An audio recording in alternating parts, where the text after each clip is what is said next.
ایک چیز جو سمجھنے کی ہے وہ یہ ہے کہ جنرل باجوہ کے بیوی بچے جو رشتہ دار ہیں وہ کاروبار سے منسلک ہوئے ہیں، اور پاکستان کی سرحدوں سے باہر بھی پیسہ جو ہے وہ کافی زیادہ ٹرانسفر ہوا ہے، اور بڑی جو جائیدادیں جو ہیں انہوں نے بنائی ہیں. اور میرا خیال ہے اس سارے پروسیس میں ایک ٹرننگ پوائنٹ یہ ہے کہ جنرل باجوہ کے بیٹے کی جو شادی ایک لڑکی سے ہوئی ہے، وہاں سے سارا کچھ شروع ہوتا ہے، بیکاز وہ جو فیملی تھی وہ ارب پتی تھی. اب اور وہ ظاہری بات ہے، وہ جو جسے آپ کہہ لیں کہ وہ ارب پتی ہونے کی وجہ سے وہ جو لڑکی ہے، کیونکہ وہ ارب پتی تھی، جنرل باجوہ کی وہ بہو بنی، اور اس طرح کر کے وہ چیزیں جو ہیں. اب یہ پاکستان کا جو فائنینس منسٹر صاحب ہیں وہ کہہ رہے ہیں کہ بیسیکلی یہ کوئی خبر نہیں ہے. اس کی وجہ یہ ہے کہ یہ ساری کی ساری جو ڈیٹیلز ہیں یہ تو ٹیکس ریکارڈ میں جمع تھی.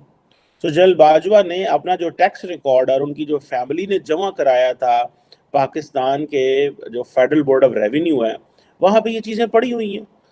لیکن اس ٹیکس کا چوری ہو جانا، ٹیکس ریکارڈ کا چوری ہو جانا اور پتہ چلنا، دیکھیں ایک ہوتا ہے کہ ایک بندہ شو ہی نہ کرے ڈیٹیلز، ایک ہوتا ہے ایک بندہ شو کرے.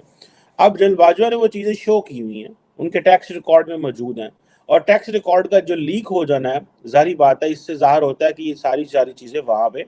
پڑی ہوئی تھی. اب وزیر خزانہ نے اب کوئی کمیٹی بنا دی ہے یہ چیک کرنے کے لیے کہ اور 24 گھنٹوں میں یہ ڈیسائیڈ کرے گی. ادھر آپ دیکھیں دوسری طرف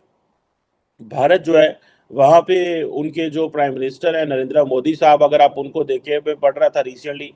کہ 1200 جو گفٹس اور مومنٹوز ہیں جو انہوں نے ای آکشن پہ لگا دی.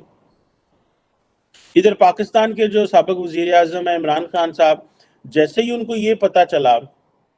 کہ مجھے سعودی عرب سے اور باقی جگہوں سے جو ہے وہ گفٹس ملے ہیں، انہوں نے جا کے وہ انٹرنیشنل مارکیٹ میں بیچ دیے. اور جس طرح وہ مارکیٹ میں بیچے، وہ پتہ چلتا ہے کہ جناب یہ بھی ایک کہانی جو ہے وہ عجیب قسم کی کہانی ہے. پاکستان کی جو نیکسٹ ڈور نیبر ہے انڈیا، وہاں پہ جا کے دیکھیں تو آپ کو لگے گا کہ بھائی آپ انہیں گالیاں دے لیں، ہندو کہہ لیں، کسی کو عیسائی کہہ لیں، کسی کو جیو کہہ لیں، جس کو مرضی کر لیں، لیکن وہاں پہ آپ کو سکینڈل اس طرح کے نظر نہیں آتے. عمران خان کا سکینڈل سامنے آ گیا، ساری اپوزیشن جماعتوں کو آگے لگایا ہوا ہے، تم چور ہو، تم ڈاکو ہو، تم کرپٹ ہو، تم فلاں ہو. اور خود جب پتہ چلا تو وہ جو اپنی گھڑیاں ملی، ان گھڑیوں کو جس انداز سے بیچا، وہ جو گفٹ بیچنا تھا وہ اللیگل نہیں تھا، وہ لیگل ہے. گفٹ بیچ سکتے ہیں، پرائم منسٹر جو وہ گفٹ بیچ سکتا ہے، لیکن وہ جس سٹائل سے بیچا اور اس کی کم قیمت کر کے لگا کے بیچی تاکہ خود کو فائدہ اٹھا لیں. خود اس کی جو پرائس ہے وہ 1.1 ارب 70 کروڑ کی وہ گھڑی اور وہ سارا کچھ تھا، کف لنکس اور پین اینڈ آل دیٹ اور رنگ وغیرہ. لیکن انہوں نے کیا کیا کہ انہوں نے وہ 10 کروڑ میں 10 کروڑ اس کا جو ہے وہ ریٹ لگوایا، 2 کروڑ جمع کروائے، لیکن ٹیکنیکلی انہوں نے وہ 30 کروڑ کی بیچی مارکیٹ میں. تو یہ وہ چیزیں ہوتی ہیں جس سے پھر آپ کو پتہ چلتا ہے کہ اخلاقیات جو ہے وہ کدھر ہے. آپ دیکھیں کہ جو انڈین وزیر اعظم مودی ہیں، انہوں نے میرا خیال ہے ایک جو ہے وہ ان کی جو منسٹری آف کلچر اینڈ اس نے جو ہے اس نے 16 دن کا ایک ای آکشن ارینج کی جو گفٹس ملے تھے نریندر مودی کو. اور یہ کوئی ایک نہیں ہے ای آکشن کا سیشن ہوا، یہ بہت سیشن ہو سکے ہیں.